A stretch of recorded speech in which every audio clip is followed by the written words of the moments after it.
Okay, Bismillahirrahmanirrahim. Assalamualaikum warahmatullahi wabarakatuh. My name is Muhammad Aizat bin Rashid, and this is our group. Consists of Zarith, Ashraf bin Muhammad Tarmizi, myself, Muhammad Aizat bin Rashid, Muhammad Azam bin Razali, Amirul Siddiq bin Harun, and Muhammad Afiq Hazwan bin Hayazi. So, I would like to present about the concept and principle of prestressing that are being adapted in prestressed concrete. So before we start, I want to tell you about the properties of concrete. This is the original concrete, which is concrete is good in compression, but it is bad in tension, and also it is brittle. These two properties will cause crack when subjected to maximum load.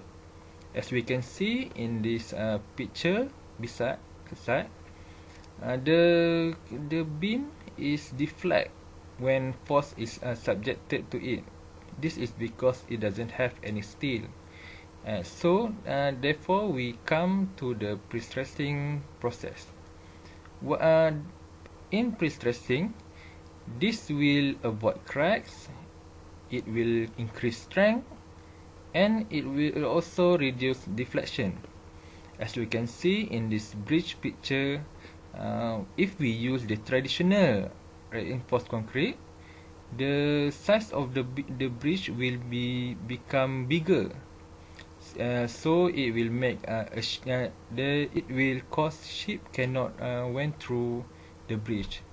So by using prestressing, we can help the bridge to be thinner. Therefore, the prestressing will help the bridge to have lower depth, longer span, and more strength. In the picture below, it shows that the steel in the beam will be pulled, and then after that, when there is a force subjected to the structure, the steel will be counter the force. Therefore, this will reduce the deflection. So for the prestressing, we can divide it into two, which is pre-tensioning and post-tensioning. Pre-tensioning is before, and post-tensioning is after. So we can see here, in pre-tensioning, the steel is stretched before the concrete is placed. Meanwhile, for the post-tensioning, the steel is stretched after the concrete hardened. In pre-tensioning, it is found in foundation pile, beam, partition wall, and others. Meanwhile, for post-tensioning, it is found in bridge, railways, tunnels, dams, underground construction, and also special structures. Next, for pre-tensioning, it is carried out usually carried out at factory because there is a machine at the factory. For the post-tensioning, it is usually carried out at project site. And for the pre-tensioning, the size section is limited to be transferred by lorry. For post-tensioning, the size is not restricted, such as long span bridge can be built. Because at site we can build the post-tensioning structure at any size that we want. And then for pre-tensioning, it is cheaper and more durable, while post-tensioning is costly and durability is depend on anchorage mechanism at site. This is because it is costly, since there is the post-tensioning process need to have special equipment to make sure it can be made. Meanwhile, for pre-tensioning, it is only carried out at factory, where we already have the machine there. That's all. Thank you for listening. Okay, for question number 2, I already gave the YouTube link. So from the video, can determine that prestressed concrete is a structural material that allows for predetermined engineering stress to be placed in the members to counteract the stress that occur when they are subject to a loading. It combines the high-strength compressive property of the concrete with the high tensile strength of the steel. The principle behind prestressed concrete is the compressive stress induced by high-strength steel tendons in a concrete member. Before load are applied with balance the tensile strength imposed in the member during the service. There are two processes involved in pre-stressed concrete, that is pre-tensioning and post-tensioning. For post-tensioning, the post-tensioning is a technique for reinforcing concrete. Post-tensioning tendon with prestressing steel cable inside the plastic duct or the sleeve are positioned in the form before the concrete is placed. Afterwards, the concrete has gained strength, but before the service load are applied, the cable are pulled tight or tensioned and anchored against the outer edge of the concrete. Post-tensioning is also the form of the prestressing. Prestressing simply means that the steel is stressed, pull or tension before the concrete has to support the service load. Most precast and prestressed concrete is actually pre-tensioning. The steel is pulled before the concrete is poured. Post-tensioning concrete means that the concrete is poured and then the tension is applied but is still stressed before the load applied to it is still pressed.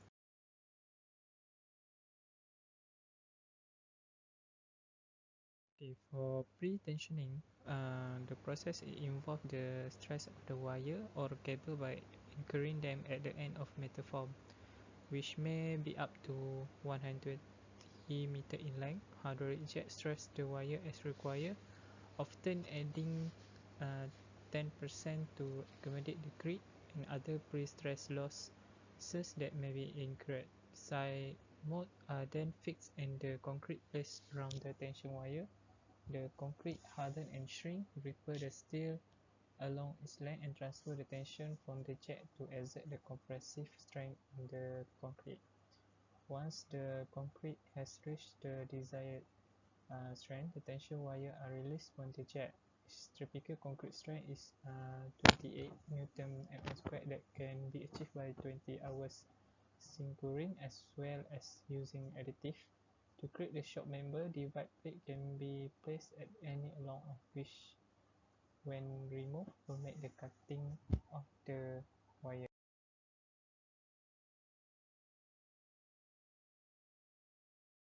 Okay, there are a few advantages of prestressed concrete. The first one is prestressing is an efficient structure form which minimizes the volume of concrete required that permit new type of structure not comfortable with the ordinary reinforced concrete. It has the dual benefit of reducing the use of the raw materials and reducing the number of vehicle movement to transport the material. There may also be knock-on benefit in terms of reducing material in cladding due to reducing height and support structure and foundation.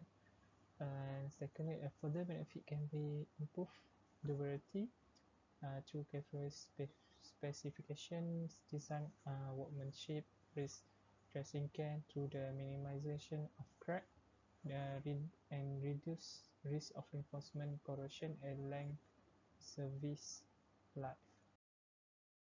Precast concrete or site cast concrete?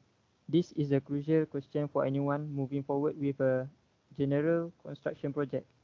So now I will show you why precast concrete is more preferable compared to site cast concrete. For the first point is quality control.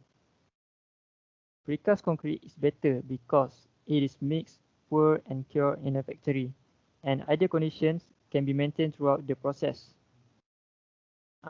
Unfortunately, the logistics of the site casting make this far more challenging because the site cast concrete is exposed to the humidity and temperature of the day we are doing the casting. So we have to do the work using far less precise tools. Next point is curing conditions.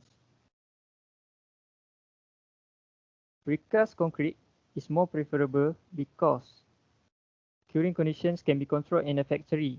They can be accelerated without sacrificing strength or quality. But that simply isn't the case for the site cast concrete. While we can do certain things to accelerate the curing on site, they are difficult and generally not worth the logistical hassles and costs. Furthermore, they run the risk of lower quality concrete or site cast concrete. Next point is cast ahead of time. With precast concrete, we can do the casting of our materials ahead of time, holding them until they are needed. Unfortunately, overlapping tasks and improving efficiency is impossible for the site cast concrete because the amount of space and labor required for on-site casting, we generally have to stop construction while we wait for our materials to be ready. Is in terms of labor. Okay, because it required less general workers and skilled workers in order to install the precast structural member in the site. Compared to the in situ, they need more general workers and skilled workers in order to cast the concrete at the site. As an example, they need more workers in installation of homework, in supervising the workers. So it is not efficient because it will require a large amount of cost that needed in the project. Okay, next is speed of construction. Okay, precast method require less time compared to the in situ method. This is because precast does not have to wait for the concrete to gain its full strength. Compared to the in situ, they need to wait at least 28 days for it to require 100% of its strength, and 7 days for 70% of its strength. Other than that, the propping that have been installed by precast is less compared to the in situ. Lastly, the difference between the precast and in situ is their material wastage. Material wastage is important in a project because it will give impact to others whether the project is eco-friendly or not. Okay, for the precast method, the wastage is mostly negligible compared to the in situ. It is because most structural members that have been manufactured is from the factory where the amount of material needed are accurate to cast it compared to the in situ. From my observation, most workers at the in situ does not measure the material properly before cast. So it will resulting the excess of material that are not needed in the casting. So it is such a loss in the project because it required money. Okay, that's all. I would like to discuss about how precast concrete construction can contribute to reducing carbon dioxide and global warming issues. Nowadays, rapid economic development consumes amount of resources and degrades the environment. One of the primary concerns of environmental impact is the climate change being mostly likely attribute to the emissions of greenhouse gases. Buildings are contributors to carbon emission, not only due to the energy consumption in the building, operation and maintenance, but also caused by the significant material use and intensive on-site construction process. It has been reported that buildings account for 40% of the global material flow. Formwork types lead to the different carbon emission between precast and in situ concrete. For example, the model setup for scenario for 1 meter cube of precast facade needs 14.5 kilograms timber, while 1 meter cube of in situ concrete consumes 45.7 kilograms timber formwork. Steel is a recyclable material in the model. The steel formwork is made from iron scrap. As a result, the emissions to manufacture steel formwork are mainly due to electricity used in electric arc furnace to produce secondary steel. In addition, steel formwork in the project work is reused about 100 times in the previous concrete. On the other hand, the timber formwork is made by plywood and timber, and these materials are made from original wood and hardwood. Large amounts of electricity and diesel is required to shape and manufacture the timber wood. The emissions of timber work are therefore considerably larger than the steel formwork, and therefore adoption of precast concrete can be reduce the carbon emission as compared with in situ concrete. The better performance of precast concrete in terms of carbon emission is attributed to the change of formwork. In precast, steel formwork is used rather than timber formwork. Steel, as a recyclable and usable material, performs better than timber formwork. The carbon emission of timber formwork used to produce 1 meter cube concrete is 10 times higher than that of steel formwork. Adoption of more precast concrete can lead to better environmental performance. It is highly recommended to adopt precast concrete in building construction. The building industry should consider the carbon reduction as a benefit to implement precast